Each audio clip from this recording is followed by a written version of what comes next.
खुलुमबाय गिबियावनो बयनिसिमबो गाहाम हामलायनायखौ जासिहरबाय दिनैनि प्राइम 24 हेडलाइन स्टुडियाव धेमाजि जिल्ला सानजारि नोगोरनिफ्राय रादाबखौ फरायदों आं आमिना सरगियारिया बे समाव प्राइम 24 हेडलाइन्सआ बैसागु बोथोरखौ लानानै मोनसे गोनांथार रादाब फोसावनो आखायाव लादों धेमाजि जिल्ला दुलाराय बर' फरायसा आफादनि हारिमु नेहाथारि सुजुमा बर'आ मोनसे गोनांथार रादाब रायजोफोरनिसिम फोसावदों गिबियावनो प्राइम 24 निउसनिसिम गोसो गोरबोनिफ्राय गाहाम हामलायनायखौ बावहरग्रोबाय आरो लोगोसे इंराजि 2020 मायथाइनि रंजालि बैसागु गोदान बोथोरखौ लोब्बा लाखिनानै गासिबो रायजो राजानिफ्राय आंनि गोसो गोरबोनिफ्राय गुरै हामलायनाय आरो गोजोन हामलायथिखौ बावहरग्रोनाय थाबाय देग्लायनि 2020 मायथाइनि बैसागु बोथोर आरो COVID-19 बेखौ लोब्बा लाखिनानै गासिबो रायजो राजाफोरनिसिम गोबां सोंलु जाखांदों जानो हागौ बिनि सायाव आं एसे फोरमायथिनो आवगायबाय मुलुगनाङै महामारी बिजानु कर'ना भाइरास एबा COVID-19 बे भाइरासनि थाखाय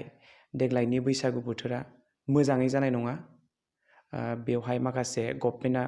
रुल्स खालामना होनाय जादों इन्सट्राक्सन होनाय जादों बे रुल्स मथेसो सोलिनांगोन बेवहाय दङ गामाखालि बोसोरनि बायदि सिगां बोसोरफोरनि बायदि बैसागु बोथोराव ज' सेंग्रा सिख्ला बोराय बेन्थ' ज' थालायनानै जमा जमा मोसालानो मोननाय नङा आरो बै गामि थांलायनो मोननाय नङा रावबो रावनिबो न'आव मागिलायनो मोननाय नङा जि एसे दं गाव गावनि न'आवनो बैसागुखौ फालिनांगोन गाजा गोमजायै गाव गावनि न'आवनो थानानै फालिनांगोन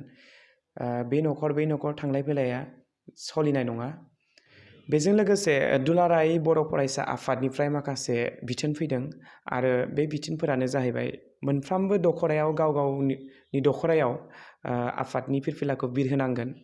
एबसुनि फिरफिलाखौ बिरहोनांगोन आरो बे फिरफिला बिरहोनायाव 7 बारा बाहागो लानो मोननाय नङा आरो ससियेल डिस्टेन्सिंखौ फालिनांगोन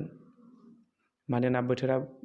बारानिफ्राय बारा गिख्रंथाव महर लादों जोंनि आसामाव बे COVID-19आ बिनिखायनो गासिबो रायजो राजा नोंथांमोनखौ सरखारनि नेमखान्थि आरो दुलाराय बर' फरायसा आफादनि नेमखान्थि आरो गासिबनिबो नेमखान्थिफोरखौ मानिनानै फालिनानै देग्लायनि 2020 मायथाइनि बैसागु बोथोरखौ सरखारनि इन्सट्राक्सनफोरखौ फल' खालामनानै सोलिनो थाखाय आं रायजो राजाफोरनिसिम गुरैयै खावलायहरबाय स्टे सेफ स्टे ह'म गोजोन्थों